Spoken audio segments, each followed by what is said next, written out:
The definition of democratic socialism to me, again, is the fact that in a modern, moral, and wealthy society.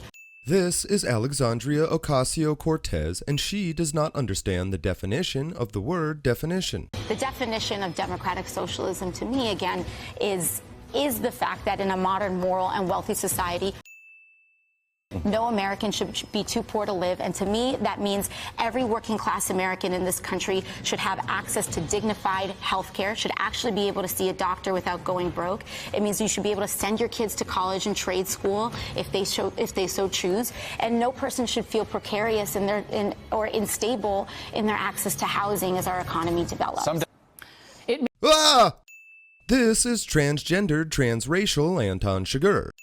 She, you know what, fuck it, is a tragic victim of the all-too-common time-traveling hacker group known as Bullshit Excuse. They, like the stack of tractor tires she wears around her neck, are of course native Russians, meaning millions of lives will be lost. What? Fortunately for conservatives, one of those lives is not 28-year-young Alexandria Ocasio-Cortez, rising starlet of the communist Democrat you know what, that too party, which has officially reached the 3 a.m. stage of parties in which the only people left are either passed out on the floor or looking for someone passed out on the floor to. You get the idea. A quick review of the quote girl from the Bronx reveals what is definitely not reactionary backpedaling, yes that's sarcasm, what with her whole quote girl from the Bronx image turning out to be more of a girl from the super rich New York suburb Yorktown Heights who once in a while visited the Bronx image.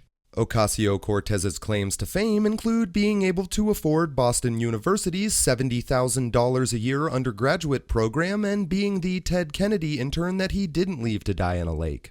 Fast forward to 2018, whereby either the karmic grace of Vishnu or the cannibalistic assholery of Satan, Ocasio-Cortez became the youngest person to win the ugly pageant that is the New York Democratic congressional primary, thrusting her into the national spotlight amid Republican shouts of, by all means, please continue. Lapping up her newfound fame, Ocasio-Cortez sat down for an interview on the Firing Line, man is that show title perfect, where she was asked about the dynamics of the geopolitics of the Israel-Palestine conflict. But I am, of course, the dynamic there in terms of geopolitics and the war in the Middle East is very different than people expressing their First Amendment right to protest. Well, yes, but I also think that what people are starting to see, at least in the occupation of Palestine, is just an increasing crisis of humanitarian condition. And that, to me, is just where I tend to come from on this issue. You use the term the occupation of Palestine. What did you mean by that?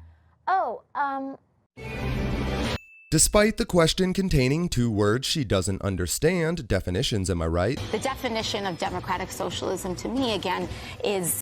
And 2 places she doesn't know, Ocasio-Cortez forged ahead in the time-honored liberal tradition of just making shit up until she finally admitted that she doesn't know what she's talking about. I think what I meant is like the settlements that are increasing in some of these areas and places where Palestinians are experiencing difficulty in access to their housing and homes. Do you think you can expand on that? Yeah, I mean, I think I'd also just, I am not the expert on geopolitics. As hilarious as this self-immolation was, the funniest part is the fact that if this was, say, a beauty pageant instead of a serious media interview of a congressional nominee, Ocasio-Cortez would have become an instant internet sensation. And that's not hyperbole or conjecture, it's for real, already happened, and you've already seen it. Recent polls have shown a fifth of Americans can't locate the U.S. on a world map. Why do you think this is? I personally believe that U.S. Americans are unable to do so because some people out there in our nation don't have maps. I think what I meant is like the settlements that are increasing.